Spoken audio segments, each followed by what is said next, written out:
gusto ko rin i-address kasi yung sinasabi ng iba. Ito, inulit na naman 'to ni Bato de la Rosa kanina, eh. Nung almost breakdown siya nung ini-interview siya sa ANC kanina. Di ba yung galit na galit? Kung may kaso raw, dapat kasuhan dito, eh. Ang tagal na naman daw hindi presidente ni dating Pangulong Rodrigo Duterte. Parang sa akin, hindi pala parang. Napaka-intellectually dishonest nun, to say the least. Dahil yung panahon nila, pinahirapan ng gusto yung pagkalat ng ebidensya para panghawakan ng mga biktima. At suspect yung mga pulis. Paano ka lalapit sa pulis para humingi ng kopya? Kunwari nung blatter and other pieces of evidence, sila rin yung suspect. Tapos, 'di ba, may pronouncement yung presidente, sagot ko kayo. 'Di ba? It's something that Yeah, has to be reminded the people of. totoo. Ako, meron akong direct experience dyan. Nag-abogado ako para sa one of the earliest na napatay dun sa so-called drug war. Pinatay ito 2016 pa. Okay, nag-file kami ng kaso sa ombudsman, nag-file kami ng kaso sa DOJ. Despite numerous na pag-follow up, walang nangyayari.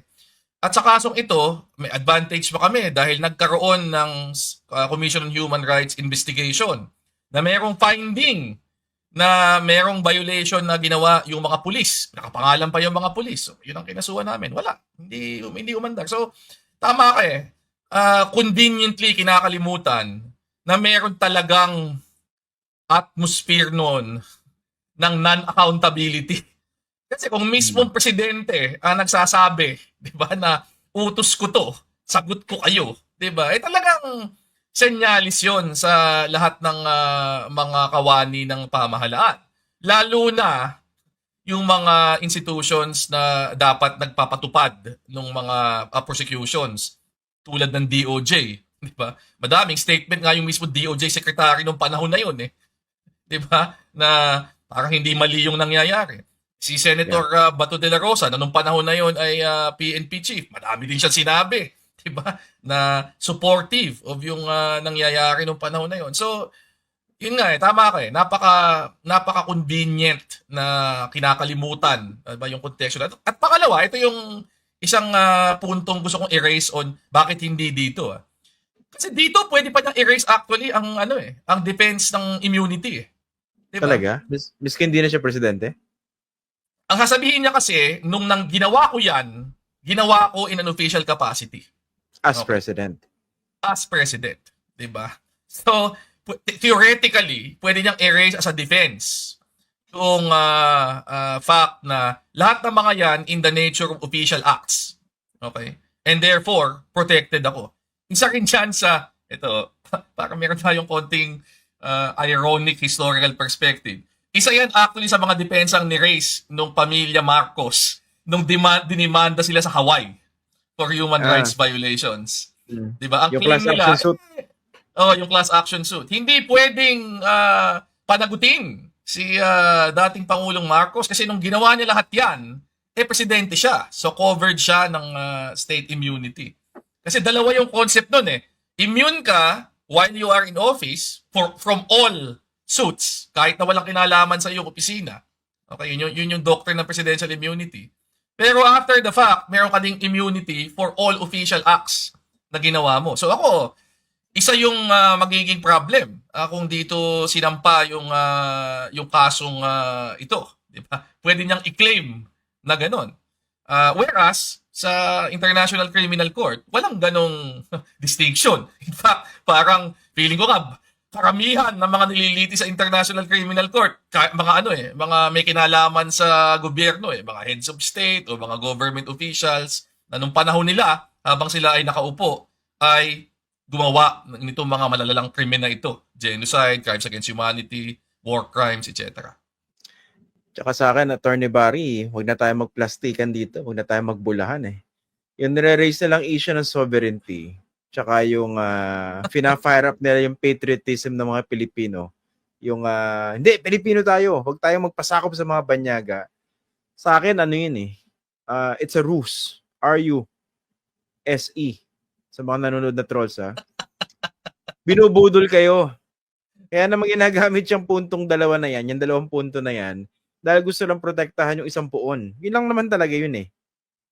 Kung gamitin yung argument nila laban sa kanila ngayon, di ba kung wala ka namang kasalanan, bakit ka matatakot? Di ba? Oo nga, Di ba di ba? pwedeng ibalik sa kanila yon? Actually, di ba? Dapat naman. Tsaka hindi lang yun. Sa usapin ng sovereignty, Mm.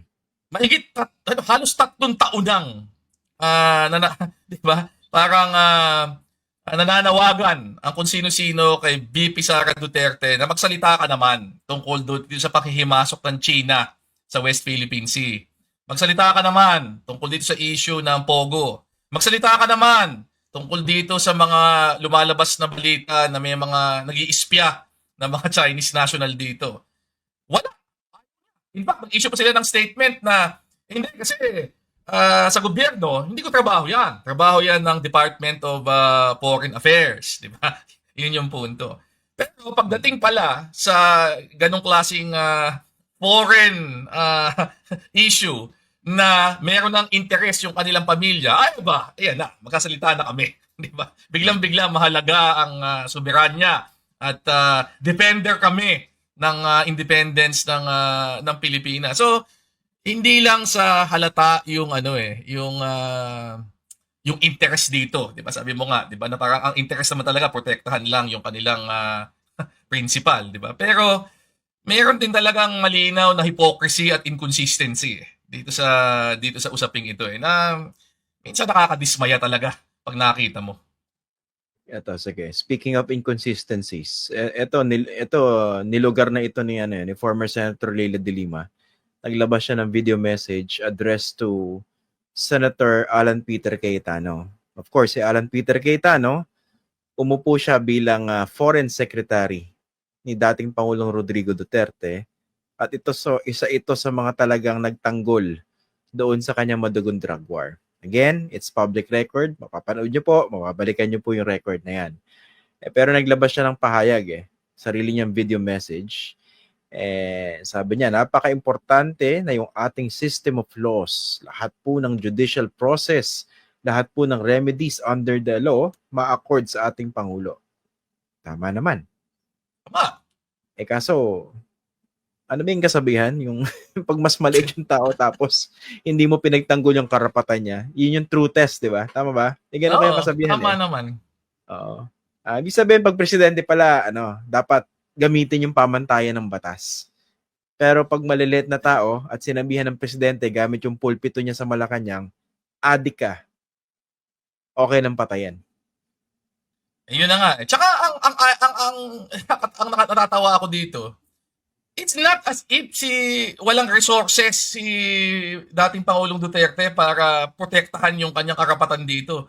Doon nga binabasa yung Miranda rights niya at pinapaliwanag sa kanya kung ano yung kanyang ano yung basis o yung batayan para sa sa arrest warrant. Katabi niya yung abogado niya.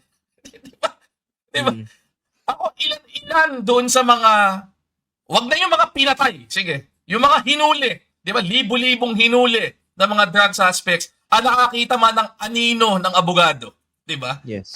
Na pinaliwanag sa kanila yung mga kanilang karapatan. Pupusta ako kahit isa dun sa mga yun hindi binasahan ng kanilang Miranda rights. Diba? Basta nilang dinampot yun at pinasok sa kulungan. Hindi pa natin pinag-uusapan yung mga diretsong pinatay. Diba? At nako, yung mga ibang mga pinatay, ang tindi talaga. Diba? May mga lumalabas doon. Diba? Yung si Kulot, yung binalot yung mukha ng tape, tapos sinaksak 30 times, tapos tinapon sa ilog, pata. Yeah. Diba? Parang, okay naman na na magsalita tayo tungkol sa dapat protektahan ng karapatan ng bawat taong nahahabla. Tama naman yun Wala naman magdi-disagree doon Pero tama kayo. Ang tanong kasi dyan, nasaan kayo lahat nung lantarang nagkakaroon ng paglabag, 'di ba, ng karapatan ng mga ordinaryong Pilipino, libo-libo, araw-araw, 'di ba? Bakit wala kayo noon? Bakit parang noon halos pinagtatawanan pa nyo yung mga taong nagsasalita para nga protektahan yung mga taong yan? Pero ngayong dating Pangulo with all yung resources niya, with all yung mga supporters niya, with all yung mga tagapagtanggol niyang nasa sa matataas na pwesto, biglang-bigla concerned tayo kung na dapat maprotektahan yung kanyang karapatan. Ako, wala akong duda sa ICC, mapoprotektahan lahat ng karapatan niya. He will be afforded every right extended to a suspect and to an accused, di ba? Kung habang nagpapatuloy yung trial. Sigurado yan. Meron siyang abogado, sigurado yan. Bibigyan siya ng every opportunity na mag-raise ng kanyang mga issues, magpresenta ng kanyang ebidensya, harapin yung mga testigo laban sa kanya. Bibigyan siya ng maayos at patas na trial dyan. Sigurado ako dyan, di ba? At isang bagay yon na hindi natanggap ng libu-libong Pilipino na pinatay, hinuli, noong panahon na, nung 6 na taon na siya ang nakaupo sa pwesto.